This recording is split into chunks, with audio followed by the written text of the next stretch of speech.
another episode of The Quiet Dream. We're looking at figure skating today, and it is a complex sport that I think few people can really talk about to the length and depth and also interests that our guest today can. Lena Smirnova is an international journalist. She's travelled all over the world covering sport, has covered a raft of Olympic Games and Olympic Winter Games, and is now a news producer at Olympics.com. And Lena has fallen deeply in love with figure skating and is a part of Olympics.com's extensive coverage of figure skating, and it is one of their biggest hits as far as web traffic goes at Olympics.com, the figure skating and ice dancing. And Lena will join us very soon to run through all things figure skating and help us not necessarily be experts, but dive into what we can look forward to and also what we can appreciate about the Australian athletes competing in figure skating and ice dance at Milano Cortina. 4 Australians are making their Olympic Winter Games debut. Anastasia Golubeva and Hektor Giotopoulos more in the pairs, and Holly Harris and Jason Chan in ice dance. So we're looking forward to seeing them compete, and big futures for both sets, and we wish them all the best in Milano Cortina. But the figure skating and ice dance is at the Milano Ice Skating Arena in Isago. It shares its space with the short track speed skating venue. So it'll be an interesting venue, and is 20 minutes outside of Milan. And there'll be definitely some big local flavour from the Italians at the figure skating and ice dancing. But iconic stuff. It's been a part of every Olympic Winter Games, and it's also the oldest Olympic Winter Games sport in terms of its representation, because in London, 1908, the figure skating competition was a part of the summer program as well. So there have been events in men's singles, women's singles, and pairs skating at every edition of the Olympic Winter Games.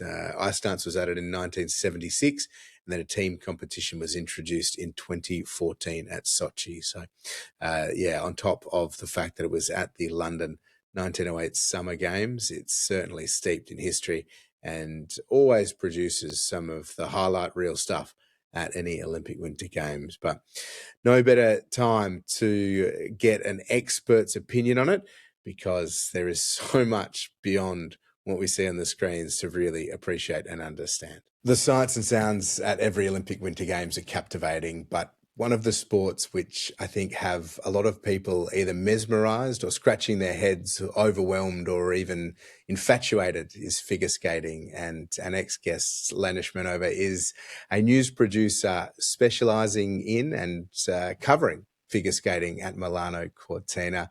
Lena, always a pleasure, and thank you so much for your time. How are you? Thanks, Will. Thanks for having me here. I'm great. Hello from Madrid, and just a couple of days off from going to Milan. Very cool indeed. Figure skating, I think, for the casual sports fan, they go in very different directions across the spectrum of any moments that they watch the sport. It's got just about everything from an Olympic Winter Games perspective. Why do you love figure skating, though? For me, it's actually quite a full circle moment now that I'm covering figure skating, because it was one of the first sports that I ever started watching. I first watched it at Nagano 1998, which is when I discovered what the Olympics was. Maybe I'm aging myself a little bit, but that's when I first saw it. And ever since then, I never missed figure skating tournaments at any of the games. I remember I was studying in Ottawa while Torino was on, and I was staying up through the middle of the night to watch the men's free program. Covering it, though, it opens a whole new dimension to the sport, because as a fan, you can tune into any of the games and you can enjoy just the artistry, the sportsmanship of it, and you can appreciate how difficult it is. But once you speak to the athletes and once you start digging into the judging system and how it works and how the programs are put together, you really realize that this is it's like a masterpiece. To use an Italian analogy, it's like the Sistine Chapel coming together, basically being painted on the ceiling. It's just such a complex, there's so many nuances, so many details that figure skaters pay attention to. There's so many stories behind each of the skates, very personal stories as well. And once you know those stories and you see the skaters act them out on the ice, makes that connection between you and the athlete so much stronger than maybe in some other sports as well. And this is what's something that I love about it. It's a sport that you can tune in without not knowing any of the figure skating rules and still enjoy it, or Hmm. you can know all the rules, be able to measure every single rotation and enjoy it that way as well. It's really for everybody to watch, and I think that's why it's one of the most popular sports in Olympic Winter Games. It's an awesome way to put it because it's that scalable interest, isn't it? You can start and discover it at an event like an Olympic Winter Games, and then as you get that bug, you can peel back those layers. And that is something I encourage everybody to jump on Olympics.com or even Google Lena Smirnova and Olympics figure skating, because the stories are brilliant. And we'll have a look at well, I'd like to ask you about some of the headlines and angles a little bit later. But what can people look out for if they're new to the sport, or they know the sport and they understand that there's a little bit more going on than, let's say, downhill skiing where it's a race against a clock, or short track speed skating where first across the line wins? What would be your advice to people and what they can look for to make sure that they start to get a bit more of an insight? Well, I think to get down to the basics, there's 5 medals that are awarded across figure skating. So there's the 4 disciplines, which is men's singles, women's singles, pairs, and ice dance. And at the Olympic Games, there's also a team event, which is the first event that's on the schedule. It actually starts before the opening ceremony. I think it's a great way to get into the sport. So because the stakes are a bit less, basically every team that competes from each country, they have a representation of a male, female, ice dance, and pairs, and all of those athletes are going to have competitions later on, which is when they really put out most their 100%, and they try to get those individual gold medals. But the team event really shows the bond between the skaters. It shows you the atmosphere. It gives you a taste for all the different programs that are out there and the different disciplines. So maybe if you watch the team event, and then you realize, oh, the pairs, the lifts, those are really crazy, and I really want to see that. That's what you tune in later on if you're sort of deciding which sport should I watch, because there's so much on TV during the Winter Olympics. Basically, what you're looking out for, there's 2 programs for each of the disciplines. There's the short and the free. The short is just a little bit over 2 minutes. The free is about 4 minutes. Both of them are different. Usually they're brand new for each season. So you have to appreciate that these skaters took the whole summer to basically flesh out every single step. And the judges are looking both at the technical and the artistic side. So the technical things is what everybody knows. That's the jumps. Those seem pretty simple. I mean, either the athlete lands it or they don't land it, but it's actually a lot more complex than that, as I've discovered, because there's also things like under rotations, and there's different edges that you can get points deducted for. But I think as a casual viewer, just watching the jumps, you don't need to know that it was a triple, a double, a quad. Like, you can still be really impressed with the sort of the physics of it. And the artistic side is it's everything sort of like in between. So the flow, the pace with the music, especially in ice dance, because ice dance, it may look simple compared to the other disciplines. There's no jumps, there's no high lifts, there's limitations on how high the lift can be. But at the same time, ice dance is incredibly complex because every single step has to be on a beat, and that's what the judges are looking for. So if you're someone who loves music, maybe that's the one for you. If you're someone who loves a lot of risk and drama, maybe pair skating because of the lifts and something called the death spiral. I mean, you got to love the death spiral. And if you just want to really zoom in and focus on a particular athlete and study every movement, I would recommend the singles disciplines, because you can really just focus on that one person on the ice and see their artistry and see their technical performance. The combination between that performance and technical execution ends up deciding who wins, right? But is there an element that's more important, do you think, the technical side or the performance base?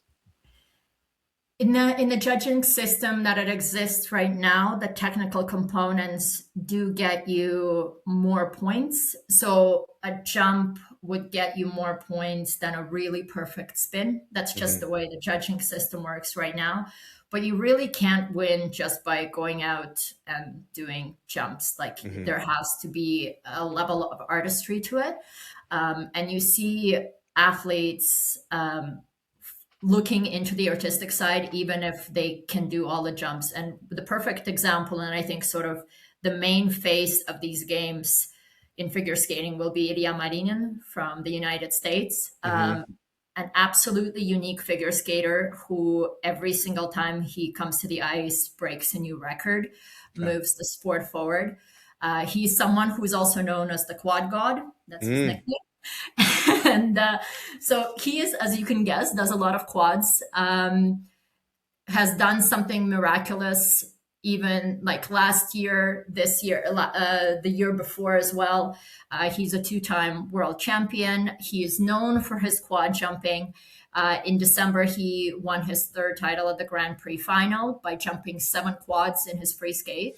To give you a comparison, because I can just say quads, and people wonder what's the difference. A quad is a jump with 4 rotations. It's the most complex. Nobody has done the quintuple except Ilya Marinin is now trying to do a quintuple. So most male skaters would have 3, max 4 quad jumps in their program. And that would be like a really good amount. That would be like medal contention. He did 7, just for comparison.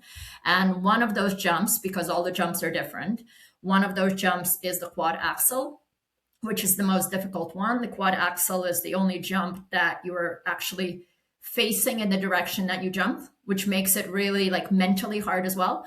And he's the only athlete in the world to have done that. So he did that jump in December as well. So when you look at him, you think, okay, he can go out on the ice and he can jump those quads and he can win. Probably yes. But the interesting thing about Ilya is that he's also very much trying to increase his artistic component. He wants his programs to look smooth, to look beautiful. So it gives you an idea that even if you can do all of the technical elements, the artistic side still really, really matters. And that's not something to be ignored. All of the step sequences, the flow, the arms, how they're timed to the music. You have to have all of it to create that impression, to have people years on think of your program and say that was the best thing I've ever seen. So you can't just go out there and just do jumps. Otherwise, that would be like a training session.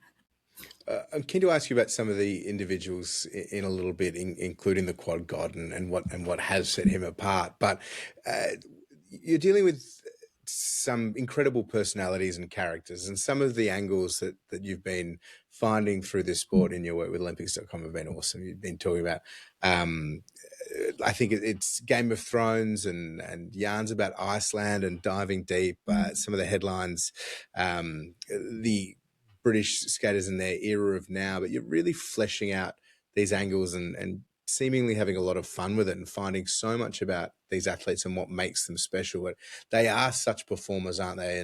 And perfectionists and striving to do things that they've never been able to do before. What has set your imagination and creative fire going with being able to tap into some of the greatest figure skaters on the planet? Wow, you really dug deep into my portfolio. I almost forgot about the Game of Thrones story, but yes, there is a lot of I think figure skating is sort of. I've been a sports reporter since the Sochi Games. That's when I transitioned from my previous journalism work into focusing just on sports. Before that, I wrote about business, I wrote about politics, and I wrote about arts. I was the arts editor for a little while. So figure skating is something that really satisfies that background of mine in the arts reporting that I did. And I find a really willing sort of people who are willing to talk about the artistic side, and they're happy to discuss their music choices. They're happy to discuss the little details in their skates. To give you an idea, one of the pieces that I did that I had a lot of fun with is how skaters prepare, because they're basically actors on the ice, and it's how they get those elements right, how they become, I don't know, the Moulin Rouge characters, how they become Dorothy from The Wizard of Oz, and all those things, because all of those things are acted out on the ice. They do Wednesday Addams, or there's just so many examples that I can list. They do Gladiators, and wow, it's everything. And then they have really interesting ways of getting into characters. So they go to theaters to watch their shows. They watch the movies. They copy actually gestures from movies. If there's a dance scene in the movie, they take classes. Madeline Chizas, who is the Canadian national champion, she's in the singles. She actually went to classes with a Chinese dance instructor because she had a Chinese dance themed free skate last season. So that shows you the how much attention goes into the little details. And to me, that's really fascinating, because when I started covering sports, it's mostly about who is the fastest, who jumps the highest, all of those things that you generally associate, who has the best strategy, that you generally associate with sports. And then I come into figure skating, and I realize people can spend months trying to pick out their music for the next season. Like, I mean, they have a playlist and they listen to it for months and months, and then they have to debate with their coaches, choreographers, with their partners, if they're in pairs or ice dance. And to me, that's just something that's fascinating, because it goes beyond the world of sport. And I think that's why figure skating also touches so many people, because you can have musicians who would listen to it and they would be fascinated to see how a skater performs to their music or to a different piece of music. We've had the season, we have the Rolling Stones on the ice. We have Daft Punk. We had Star Wars on the ice in the past games. There was actually Schindler's List. Give me the director's name. For some reason, I've just blinked out. But he such a famous director. I have to do this. This list. Steven Spielberg, of course. Of course. So Steven Spielberg, there was a program at Sochi of Yuri Lipnitskaya, who did Schindler's List, wearing the red coat, copying some of the movements from the film as well. He saw that. How did he see figure skating? I have no idea. But he saw that, and he commented on this. This is how much figure skating goes outside that zone. So for me, it's always really interesting as a journalist to connect to people who are not just watching sports necessarily, and who are not just fans of sports, but people who can see themselves reflected in those skates, who love that piece of music, and they can just, like me, I've been watching the Man in the Iron Mask for years and years, since its first debuted in 2002 at Salt Lake City. And it stayed with me through all those years, even before I understood figure skating so well. And I think it's interesting to give people a background into how the music is chosen, the sort of the references they have, the stories that the athletes have. A lot, like I mentioned earlier, a lot of the athletes put really personal stories into their skates. I can speak about individual ones later on. But it's my sort of, it's a little bit selfish, because I enjoy reading things like this, and I enjoy finding out the background stuff, sort of behind the stage stories, behind the skates. And I'm hoping that figure skating fans, or fans in general, would appreciate stories like that as well. Yeah, for sure. And the music, it's chosen for the free, isn't it? But the short program is it assigned? How does that breakdown work? And on the back of that, how much of the routines do people know before, or can they be aware of before the athletes take the ice? Because it's so choreographed, is it known sort of what's coming and what to expect? Both of the music choices are choices. Both of the programs, the music is chosen. The only unique aspect is for ice dance. So now they have something called the rhythm dance and the free dance, which is the equivalent of the short and the free.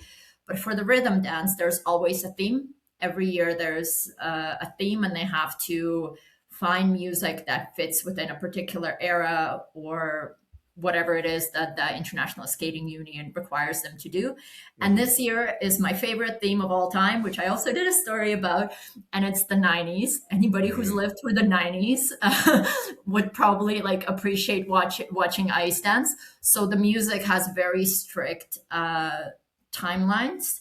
And the athletes, you'll see a lot of people this year doing Backstreet Boys. The Australians are doing Jennifer Lopez. So there's a lot of Ricky Martin. I think Ricky Martin and the Backstreet Boys are sort of like the top based on my analysis. Those are the ones that people usually go to. But there are some really unusual choices as well from the early 90s that were sort of like borderline, right? Like 1990, 1989. So for them, the music is not chosen. They can still choose it, but there's limitations in terms of you have to choose this particular era. Everybody else, as long as the music fits within the time, it's they can skate to it, and if they get the permissions from the artists as well, because there's some copyrights to that. In terms of putting the choreography, actually very interesting, because I this last summer I went to a choreography camp for a week. We actually did a little mini documentary series on that for Olympic Channel. And that was, we were at the choreography camp of Benoit Richaud, who is a French award-winning figure skating. You'll see a lot of his programs in Milano Cortina. And we actually watched the athletes put their programs together from the first training session to the end of the week. And some of them went on for another week or 2 weeks. But you can see how the little steps get put together and how they memorize and how the program is built. And it's a super complex process. There's layers to it. At first, they try out the music, they improvise a bit. They start from a particular section in the music, not necessarily from the start. And then once they get comfortable with the actual movements and choreography on the ice, they start putting in the jumps. So it's like, I would compare, I don't know how, maybe recipe is not exactly how you would describe it, like a recipe that gets put together step by step, but it's because it's a very unique process for each of the athletes, how they do it. And the short may look different from the free as well. But it's definitely, it's like putting together a little puzzle. In the end, it comes together. They usually start competing around August are the first competitions when they start warming up with the Challengers Series. So by the time the Grand Prix, which is already the bigger level competition, starts in October, the programs are more or less ready to go. And then with each competition, they keep building them, keep adjusting them, keep cleaning them up. So actually, what you see in the programs in August can look quite different by the time the Olympic Games come around. They're much cleaner. They're much more suited to the athlete's strengths as well. If there was like a turn or a spin that wasn't comfortable, they changed it up to make sure that everything looks really smooth. I think the overall goal in figure skating is to make something that's incredibly complex and hard to look effortless. Like they're smiling through the whole program. None of them feel like very few of them actually feel like smiling, because it's a lot of physical effort. It's a lot of it's endurance as well when it comes to the free. But what the programs that we're going to see in Olympics, everybody has been building towards that. So you'll see the most perfect version of those programs when the games come around. But they haven't actually declared every element of that program, have they? So somebody could still spring a bit of a surprise and add in an extra element that people weren't expecting and have that sort of majesty and shock value, even within the realms of what everyone's expecting. They do declare the elements. The judges do have, even as journalists, we have a list of declared elements hours before the actual competition begins, because there's certain elements that they have to fit into a program. There's requirements on how many spins you need to have, how many jumps, and all those things. What can happen during the program, you declare those elements, you go out on the ice, and maybe you pop the first jump. And by pop, it means you don't actually complete it. So you wanted to do a triple, but you do like a single rotation. So what you could do is, as the skate goes on, because in your mind you were counting on those points and now you lost them, you can tag it on later on somewhere in the program. You have to find space for it. which some athletes do choose to do, but it involves adjusting the choreography a little bit. So it's also about their comfort level with the choreography. Can they get back into the music and continue and finish on time? But you will see people, especially if there's a combination jump. So those are two jumps in succession. If they fall on the first jump, or they fall on if they fall on the second jump, basically they can take another jump later on in the program and tag that second jump onto it to make that into a combination. So you'll see changes throughout the programs, but there is a list of declared elements, and that's what the judges are looking for in terms of have you completed it, have you not completed it. So that's when you see, like on the screen, you'll see red light bulbs flashing. That's when the element is not completed, but there's a chance they can still sort of make up for it a little bit later on. You mentioned Ilya Malinin. My pronunciation's never going to be anywhere as clean as yours. But who are some of the names in that men's singles, starting with him? So he's known as the quad god and has been sort of changing that physical style within the sport. But Japan, Kazakhstan, France, Georgia, Switzerland, USA. These are some of the nations that have sort of picked up across reading a lot of the background in and around it. Who are some of the other big names to watch? Yuma Kageyami seems to come up a lot as well. Are there genuine challenges for that gold medal in the USA, or is it Ilya's to lose? It's definitely Ilias to lose. I mean, it's a lot of pressure on him as well, which you have to take into account that this will be his first Olympic Games. He has been undefeated now for years, but the Olympics are a very different stage, and he is a human being, as he keeps telling everyone. He's not just a jumping phenom, so you don't know how it's going to act out on the ice.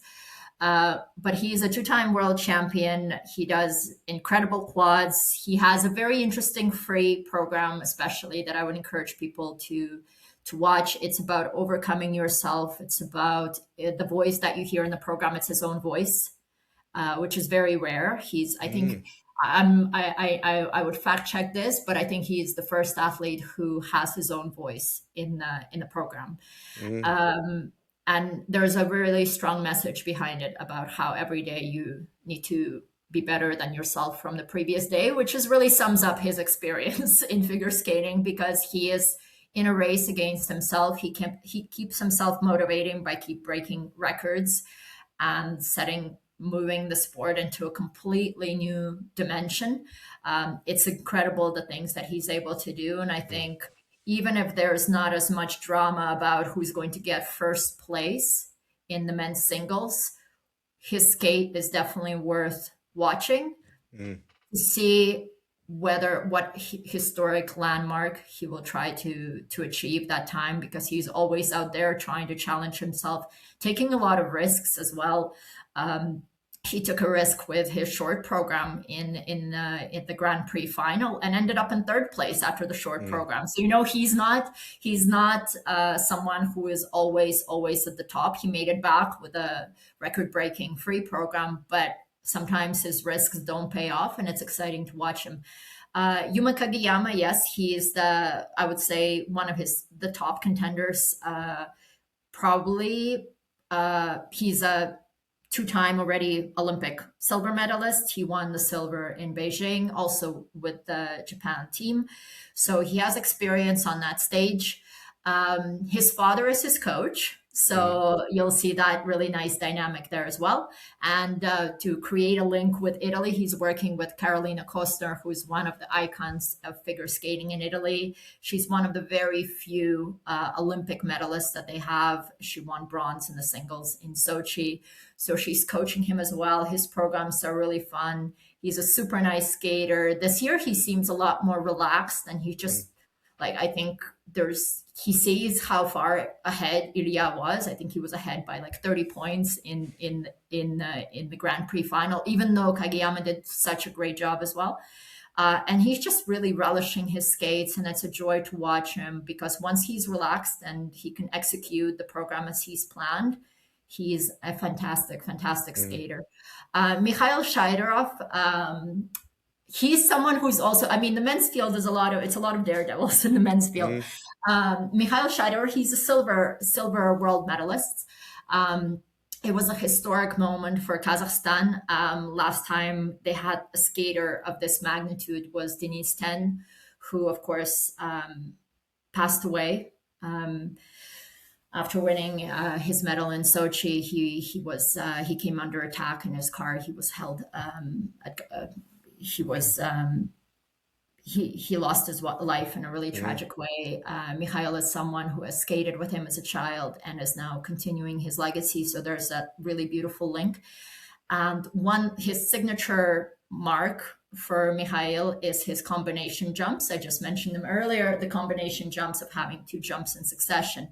He is the first skater in the world to have done a combination jump where the quad jump, the most complex jump with 4 rotations, mm, is the second jump. So imagine doing a difficult jump at the beginning and then tagging an even more difficult jump mm. to the end. So even Ilya Marin hasn't done this. And he's No. the quad god. So this is something also very exciting to watch, to see if he's going. There's always a risk factor involved to this. Obviously, if you jump the quad first, you're going to get more points. If you jump the triple first and then the quad, maybe you fall on the triple or the quad and you Mm, don't get as many points. But he takes that risk because it's, like I said, it's his signature. So he's really cool to watch. And we just had recently the European Championships as well in Sheffield. And Nika Gadze was someone that was really, for me, really enjoyable to watch. He's from Georgia. This has been a really breakout season for him as well. He's done so well. He won the European title, very historic landmark. So someone who's going to be very interesting to mm, watch in the men's field. But of course, all eyes, I think, will still be on Ilya and his quad divinity. mm. It's a massive deal, figure skating in the US every Olympic Winter Games, and the names then transcend that sport, don't they, in terms of popular culture and the opportunities that present themselves. And the women's field in the women's singles in the USA is incredibly strong as well, and so too Japan. But who are some of the main names that you're keeping an eye on, and people should expect to see right at the top of the standings? The women's, I would say it's always in the last, since Beijing, it's been a battle between USA and Japan. And to Hmm. give you an idea of the depth of Japan, I think the Japanese national championships at the end of December, which is when they actually select the skaters to go to Milan, was more intense than a lot of the international Mm, competitions. At the last Grand Prix final last year, there was, out of the 6 female skaters in total, only one was non-Japanese. hmm, Last year, it was 2 that were non-Japanese. Everybody else is Japanese female skaters, which is hmm, like, it's mind blowing, really, that they have such a fantastic field. Of course, when it comes to Japan, everybody is going to be looking at Kaori Sakamoto. It's her hmm, last Olympic Games. It's her 3rd Olympic Games. She already has a bronze in the singles from Beijing. She has a silver medal in the team event from Beijing as well. She has been around on the senior circuit since the Sochi season, which is like in mm, figure skating years, that's huge. Like, just imagine that effort year after year after year, overcoming the pandemic, coming back and still skating at her best. She's a 3-time world champion. This year, her programs are a tribute to the fact that she's leaving the sport that has given her mm, so much. Her short program is set to Time to Say Goodbye by Andrea Bocelli and Sarah Brightman, which is one of the most popular songs, as I read, because I also did mm, research on that song. But it's one of the most popular songs, chart toppers of all time.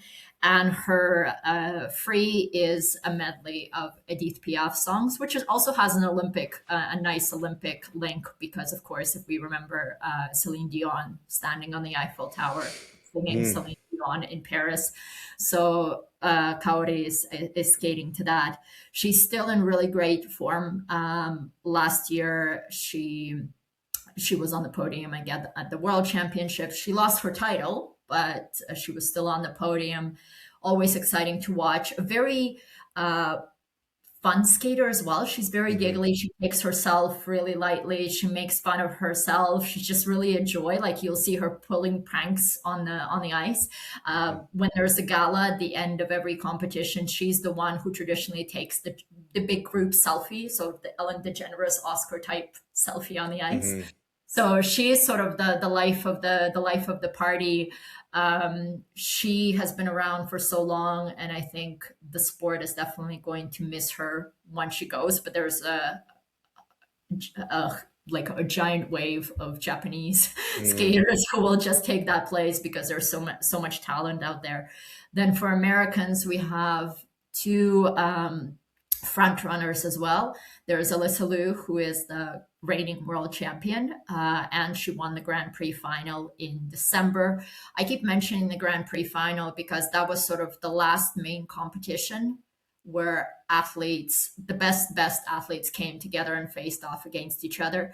We also had the Europeans in January. We had the four continents this weekend, but those are split between the continents. So you, in the Europeans, you don't have the Americans, you don't have the Hmm. Japanese. So the Grand Prix final was really like the last test before Milano Cortina, and she won that as well. She has a fascinating story. She was around in Beijing. She competed in Beijing. She is a two-time national champion. She was a teenager at that point in US to win the national championships in US is a huge deal. And then she goes, she competes in Beijing. This young girl, 16 years old, and afterwards she announces that she's retiring at 16. I Mm. mean, I wish I could do that. She announces that she's retiring and she was gone from the scene. And then suddenly she tries on the skates again. She starts skating for fun and she realizes she's missing it. So last season she came back. She comes back and she wins the world title. I Mm. mean, it's incredible. She is the oldest of five children. She has a single dad who raised her. He's an immigrant from the People's Republic of China, raised all these five kids on his own. She speaks about them really warmly because she's the oldest. She feels a little bit Mm. responsible for the other ones. So just a really beautiful story. And another one of her teammates, Isabel Levito, who will also be at the games, who's doing a Sophia Loren program Hmm. because she has Italian roots. She compared Alyssa to a rock star because even the way the way she presents herself, the way she skates, the music that she picks, it's very like rock and roll. So if you think figure skating is all classical music and it's a peaceful, enjoyable, sit on your couch, drink some tea and watch this kind of activity, watch Alyssa Mm. Liu, you'll see that's not always the case. And then there's also Amber Glenn, who's on the opposite end of that age spectrum because Alyssa is still super young. Amber is 26 years old, which sounds like nothing for us. Hmm. But in figure skating, that is incredible that she is at this level at this age. And what's more incredible is that she became better the older that she got. Mm. So she is someone who faced a lot of setbacks in her younger skating years. Then suddenly, once she passes this peak of what is expected of figure skaters, she wins the national title, then she wins it again, then she wins it again. She goes to the Grand Prix final for the first time. She wins that. That was last year. And she is just someone who is really a role model in figure skating world as well. She is very supportive of the LGBT community. She herself has come out very openly. She holds up the rainbow flag at her competitions. I think she has given people so much confidence and just the ability to be open about struggles that they have. She's faced a lot of mental struggles in the past as well. Going through therapy, she talks a lot about that in detail as well. So she's Mm. really a model beyond the figure skating stage. And then we have, as one of the ones I'd also watch, is Adelia Petrosyan. So she's competing as an independent athlete. She is a three-time national champion in Russia. She's doing a Michael Jackson short program, which is super cool. Very young, 18 years old, and of course we've seen skaters from Russia dominate in the past Olympic Mm. cycles. She's been out of the international scene, of course, for the past years, but she is competing as a neutral athlete in Milano Cortina. Never faced off with those skaters before, so it'll be Hmm. interesting to see how she does. She did really well in the qualifier event that took place in Beijing in the fall, and now actually she's going to be on this big stage Mm. with the other girls. The men's and women's singles, certainly two of the events everyone will be keeping a very close eye on. But then we go to the pairs and the ice dance, and that's where Australia has its four Olympic Winter Games debutantes in Holly Harris and Jason Chan in ice dance, and Anastasia Golubeva and Hektor Giotopoulos more in pairs. What do you know of those four, if anything, and what are you expecting from them? And then beyond that, who should we be keeping an eye on? Because I read your piece about Great Britain entering their Own It era, and that's in ice dance, and then also in pairs. So both of the, as you mentioned correctly, both of the pairs and the ice dance couples, they're going into their first Olympic Games. So an exciting experience for them as well. And Australia actually didn't have any pairs or ice dancers at the last games. You just had the Mhm. souls. So this is also an interesting development. Hector and Anastasia have been skating together since the Beijing season, which is not too long. They're still both very young, and I think for them, these games are about testing out the waters, learning from the other pairs as well, because they're still so young, and I think they could very realistically go to another Olympic Games as well in the future. So they're kind of like an unknown factor in Milano Cortina because we haven't seen them in competition recently so much. They chose to withdraw from the Grand Prix in France and the Grand Prix in Canada to focus on the preparations for the Olympics, getting citizenships, everything in order. Um, so because of that, their programs haven't maybe gotten as many test runs as for the other skaters. When we saw them for the first time after a long break at the Four Continents this weekend, they placed 11th, which was lower than they usually do. In the past, they've had fourth and sixth places. But I think that was because they just didn't have as much experience performing in front of the audience this particular season. So I imagine they were a bit more nervous than usual.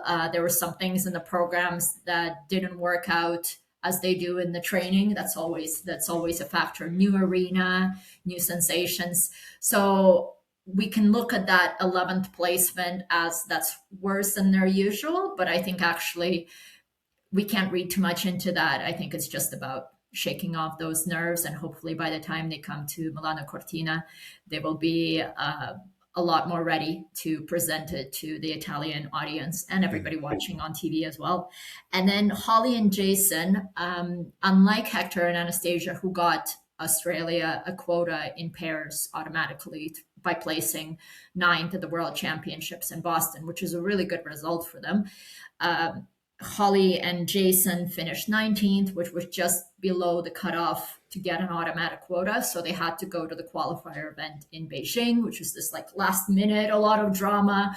Will we make it? Will we not make it? So they had to prepare their program super early this year so that they were in the best shape already by September, which is actually, as I was saying before, usually the skaters, they sort of start off slow and the programs get better. They were in a different challenge. They have to be prepared for September, and then they have to be ready to go in February as well. So they have to have their programs really well done. They have been skating since 2019, which also in ice dance, is a discipline where skaters really get better with age and skating together. People have been skating together for decades. So 2019, it's still relatively recent. So I also think they have a lot of potential to grow and become even better. They finished second in the qualifier event, and they finished second behind regular Grand Prix medalists from Lithuania. So that was a really good result. It shows you their level. Did a really fun program. They had Jennifer Lopez. I was speaking about the 90s. They chose Jennifer Lopez. There was a lot of glitter. There was a lot of sort of Latin themed dances, and I think the program suits them really well. When I spoke to them in Beijing, when Holly came off the ice after that short, she was really like, you could tell the energy of Jennifer Lopez. I think she took that in and showed it to the audience as well. What is also very unique about them, they train at the Ice Academy in Montreal. The Ice Academy in Montreal, it's sort of like the mecca of ice dance in a way. It's not to say that all of the best ice dancers train there, because some don't, but it's really like the biggest congregation of the best ice dancers in the world. So the fact that they're skating there with couples who are probably going to be the gold, silver, and bronze medalists in Milano Cortina is a huge benefit, because there's so much they can pick up and get tips from them as well, and just learn. So I think this is a pairing that I'm really excited to see in Milano Cortina, and beyond that as well, because like I said, I think they have a lot of room to grow. Ice dance is always dramatic. It's always there's always a lot of drama and a lot of stories behind all of the skaters, and this season is no exception. You mentioned Lila Fear and Lewis Gibson, who are the figure skaters representing Great Britain. Aside from their owning it era, it comes also with a really strong British influence. So both of their skates this season, if you're a fan of Great Britain, anything British culture, watch this. You'll enjoy it. The rhythm dance is Spice Girls, and I am going to give you a challenge. Basically, their costumes. So in their costumes, they manage to check off each of the Spice Girls. So you have to guess. Looking at their costume, each of them has an element of different Spice Girls in them, and between the two of them, they have the five Spice Girls represented on the ice. So I give you that challenge. Watch their program and figure out what that is. And their free dance is a Highland dance, because Lewis is from Scotland, so super special as well. There's the whole tartan look, and it's super enjoyable. And the last time we really heard about British figure skaters and ice dancers in particular was in 1984. In 1994, that was with the legendary Jane Torvill and Christopher Dean, who are the Olympic champions in ice dance. So when Lila and Lewis appeared on the scene, they're always getting compared to them. And interesting thing is that Torvill and Dean are actually sort of their mentors, to the extent where this Halloween, they lent them their costumes from the Olympics from 1984. So their Halloween, they did a Halloween photo shoot wearing those costumes and acting out the poses on the ice. Super fun.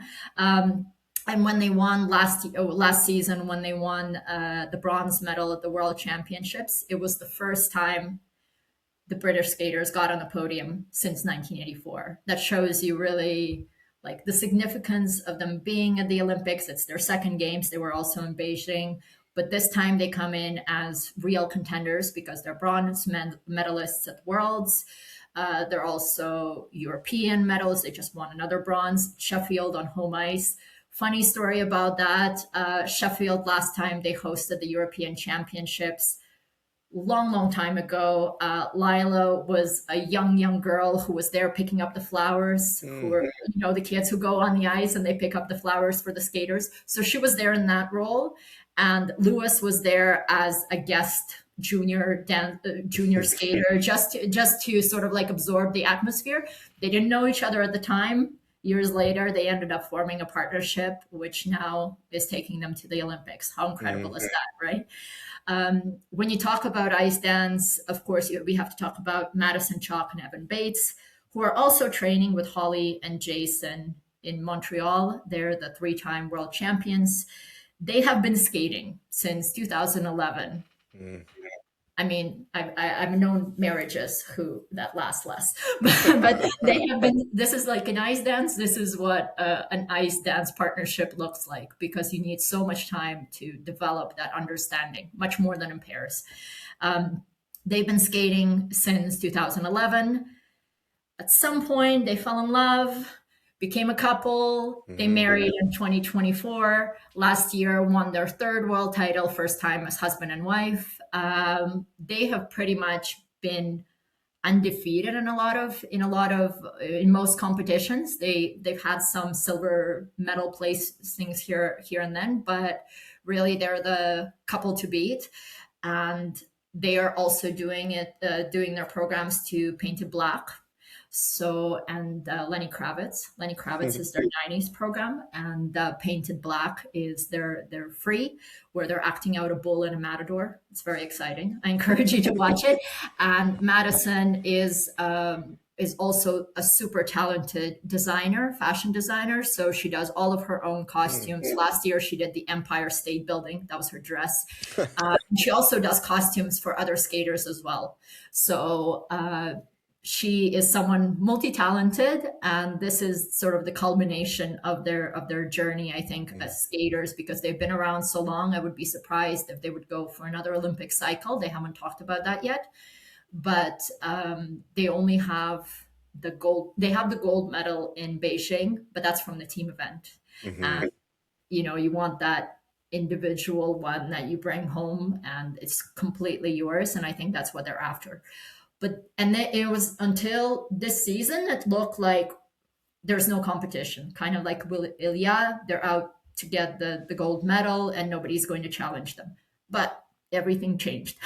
Everything changed after the World Championships last year, when the defending champion, Guillaume Cizeron, announced that he's coming back to skating. He was a choreographer after Beijing, just doing his own projects, very successful as a choreographer. He announced that he's coming back with a brand new partner. So he's coming back with Laurence from near Baudry, who used to compete for Canada. And I just told, and you're going to say, like, what are you talking about? Partnerships need to be developed for like 10 years and, decades. And finally you go to the Olympics, and they've been skating together for like a couple of months. Yes, true. But they have been skating at the Ice Academy in Montreal for years and years and years. She with a different partner, he with Gabriele Papadakis from France. And so they have been friends as long as other couples have been skating together. So that partnership was something very natural. And they came back on the international stage on home ice at the Grand Prix de France. I was there. People cried. People waved flags. They won. They won that competition. They came in without any expectations, because it's their first season and they're trying to make it to Milano Cortina, which is crazy if you think about it. And they have so far been undefeated except for the Grand Prix final, where they lost to Madison and Evan. So they just won European Championships this month. They have the most beautiful free program. It's set to the Whale soundtrack. It's like, you don't need to appreciate figure skating to know that this is beautiful. And then their rhythm dance is set to Vogue by Madonna. So there's a lot of sets going on and that. And then we also have, I need to mention them, but we also have Charlene Guignard and Marco Fabri, who are the Italian contenders. The rare couple that is not actually training in Montreal. They're still training in Italy. They're actually training in Milan. So this is like waking up in the morning, having a coffee at home, and going to compete at the Olympics. This is their situation. They have been competing, skating together since 2010. This will be their fourth Olympic Games, but they have come really close to winning medals, but just barely missed it. So they were fifth in Beijing, but they are three-time European championships. They just got silver last month as well. And in the time between 2010 and now, they also fell in love, and they've been a couple for almost as long as they've been skating. So I really wish them the best because I think they're the oldest couple that's out there on the ice, not by much, but still the oldest. And to them, it's definitely their last games. They have talked about it to finally get an Olympic medal in front of home fans, skating to the Backstreet Boys. I think I think that would be fantastic for them. And other top contenders, of course, are Canadian Piper Gillis and Paul Poirier. Third Olympic Games for them. Everybody in ice dance has this, like a long resume of Olympics that they've gone to. So Piper and Paul have been around for many, many years as well. They have beat Madison and Evan at the Four Continents last season.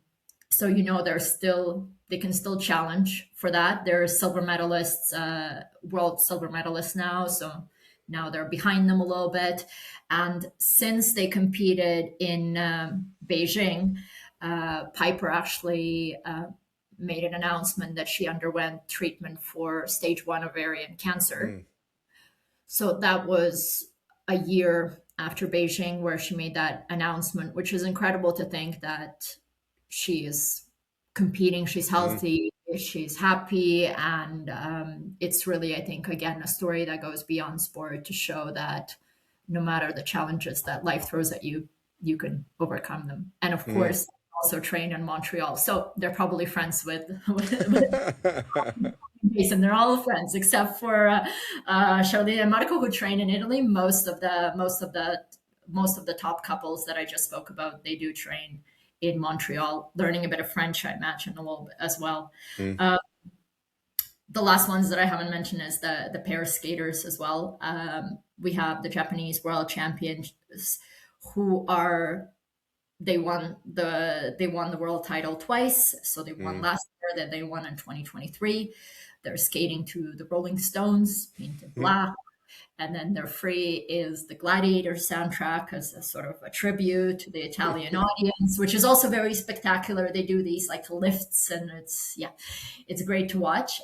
They've had some injury issues in the past. So I would say in the pairs, it's really up for grabs to some degree. I mean, they have been quite dominant in recent competitions, but the other couples I could also see them taking the gold medal.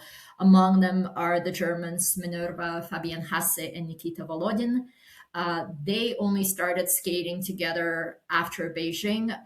She was in Beijing, then her partner retired. She was left without a partner.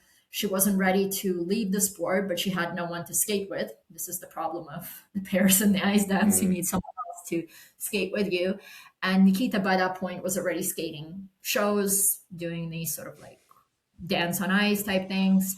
And so he thought he was also pretty much had no chance, should retire. And then suddenly their coach called them while Nikita was out walking his dog and said, I have a potential partner for you. They met up, they teamed up, and they've been competing since 2023. That first year of competition, they won the Grand Prix final. I mean, it's been an incredible rise for them. And their free program this season reflects that story of not having hope to skate again and finding that hope and going to the Olympics together. Minerva also had a really terrible experience in Beijing.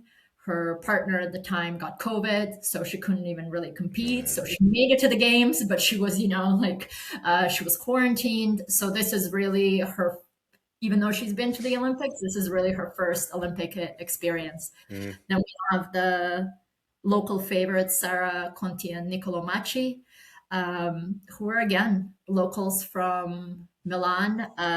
They've been skating together for many years, but this is going to be their first Olympics, and it's the home Olympics. Niccolò is getting married right after the games as well, so a busy year for him. He and Sarah were actually a couple at one point, and they broke up amicably, and they continued skating together. And that partnership that they have, I think, is a masterclass in how you break up in a good way, because they've gotten stronger. They understand each other so well on the ice. When they come out, they hold their hands always. You can watch for that. They hold their hands and they say insieme, which in Italian means together.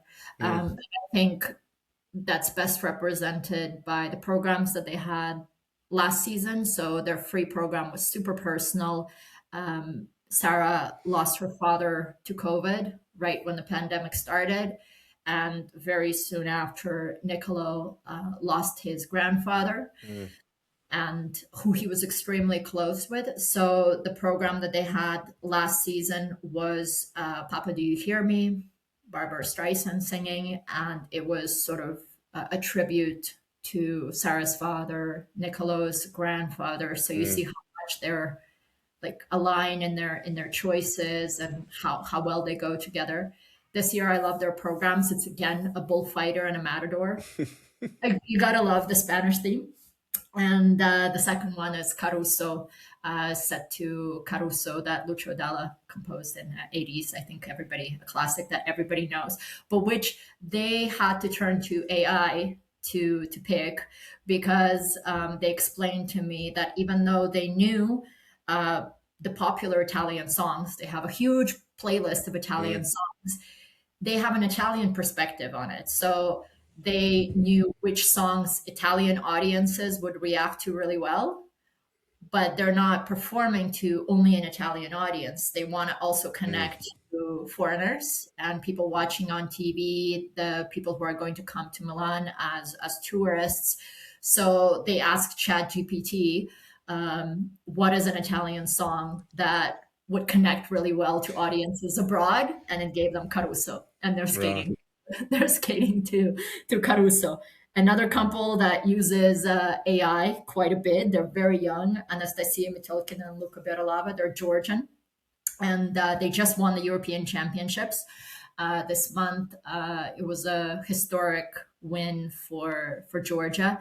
So Anastasia is someone who is really a big fan of makeup and hairstyles and costumes and all of that. So she turns to ChatGPT to help her design the perfect look that goes. She throws in the music, she throws in the theme of the program, the costumes, and then ChatGPT gives her the look. So last year at the World Championships, she and then she has to execute it. So she actually has to put on the makeup.